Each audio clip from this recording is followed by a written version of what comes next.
G'day guys, Alex Sports Physio here and welcome back to episode 3 of this ACL prehab video series. Today we're talking about hamstring exercises and progressions. In case you're wondering, episode 1 was on knee mobility and episode 2 was on quadricep strengthening. So in this video on hamstrings, we're going to be starting at the early stage, so nice, easy exercises, and progressing up to quite difficult and quite challenging hamstring progressions at the end.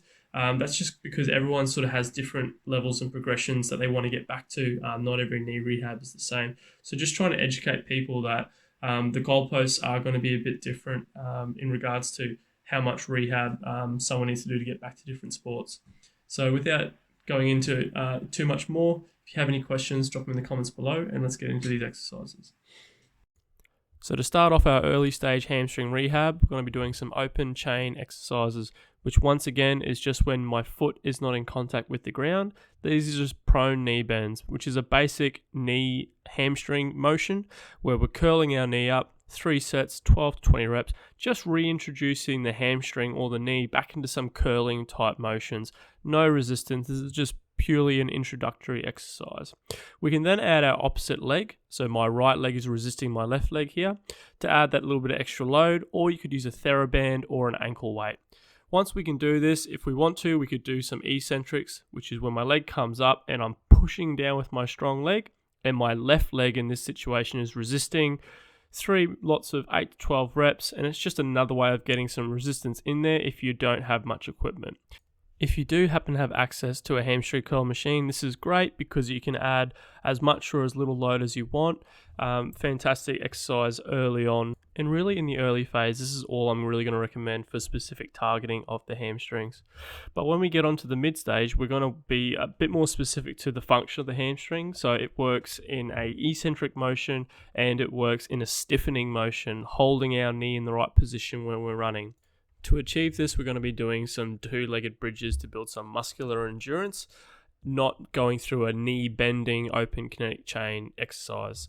So what we're doing here is keeping our heels fixated on the bench, pushing up, posteriorly tilting the pelvis to get the glutes involved, and then getting a great hammy and glute burn. We're still working strength and endurance at this phase, so just trying to burn out through reps, so 2 to 3 sets of 20 reps. Once we've gotten comfortable with our body weight, we can then look to add more load. This is most easily done with a barbell or a plate across the hips. Keep everything the same. Same ankle position, same hip position. Keep pausing at the top. 12 to 15 reps. We're just dropping the amount of reps a little bit. Once you can do this, we can then probably move on to a single leg variation. So 3 sets of 3 to 8 reps on both legs. So making sure we're working that affected leg, getting that good hip drive. It's great for your trunk position, great for loading of the hamstring, and it's really good for developing that strong stiffening position that's required when jogging and running and sprinting.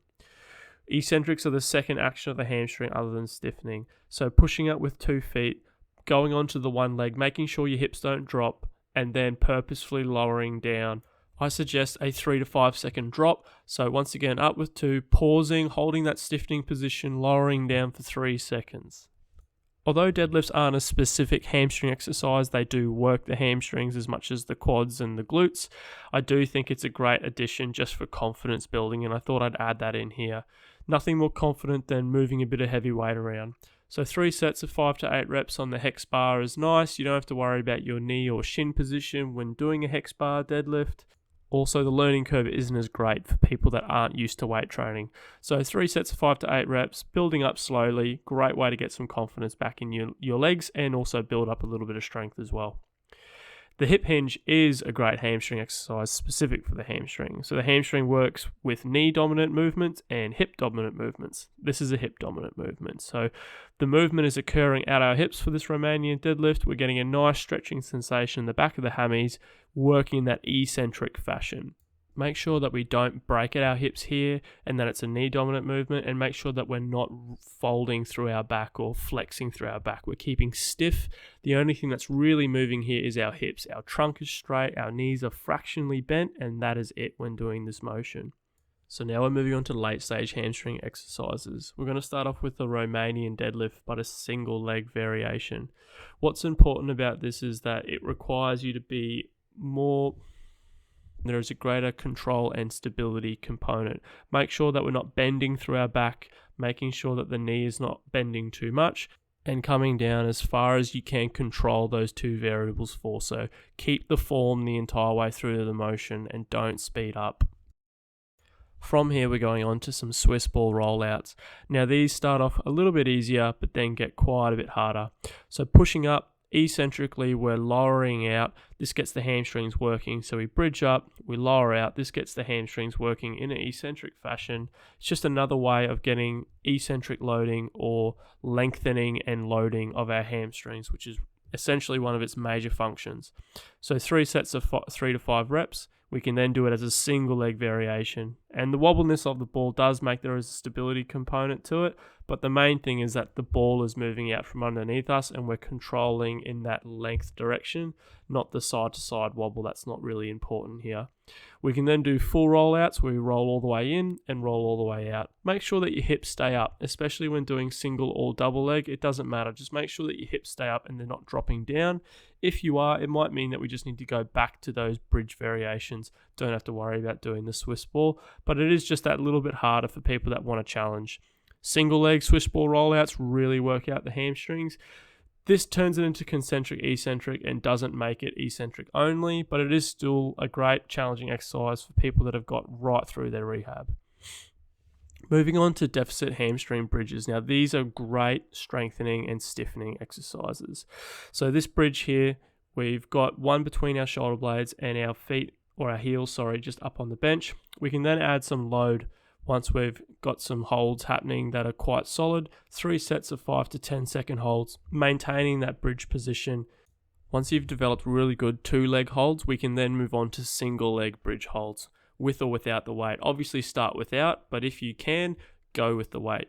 So same position here, the box is between my shoulder blades. I'm on my heel, I'm holding that stiffening position where I'm up, my hips are nice and high, holding that position, and my hamstrings are working really, really hard in this position here. 3 sets of 5 to 10 second holds, can be longer if you think you can hold it. From here, we can then go on to eccentrics. So as you can see, we're following the same pattern of stiffening and then into eccentrics. So single leg eccentrics, coming up, 2 feet, 1 leg out, holding that hip position, dropping down, 3 to 5 seconds on the way down like all other exercises. So by doing this, you've developed really good stiffening and strength of your hamstring, and then a very hard eccentric strengthening of your hamstring. In this hamstring video, I just wanted to add in the calf strengthening component. We shouldn't forget about it. If we're not running, if we're not sprinting, we are going to lose calf development, even if we are doing squats and hamstring and other body weight and weight training exercises. So pop 2 plates on the ground or a couple phone books, stand on the edge, 2 fingers up on the wall, and we're raising all the way up, coming to our heel just about touches the ground, and repeat 3 sets of 12 to 20 reps. Everyone will find this challenging. We don't need to add a hell of a lot of load just to maintain some calf strength.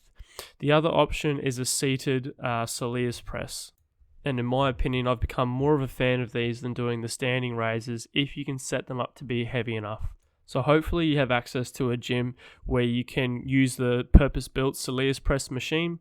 3 sets of 12 to 20 reps is ideal. If not, set up at home as seen here. Simply pop a plate underneath your forefoot and then add your weights on top of your knees. You then might have to adjust the height of your bottom, but once you get these variables right, it's easy to set up a few times at home to get through the reps. Hey guys, I really hope you enjoyed that video on hamstring exercises for ACL prehab.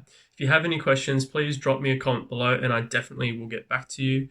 Some of these exercises are not for everyone, especially those Swiss ball rollouts at the end. However, I do think that there's a broad spectrum of people out there that will undergo an ACL rehab, and not every exercise is going to be for everyone.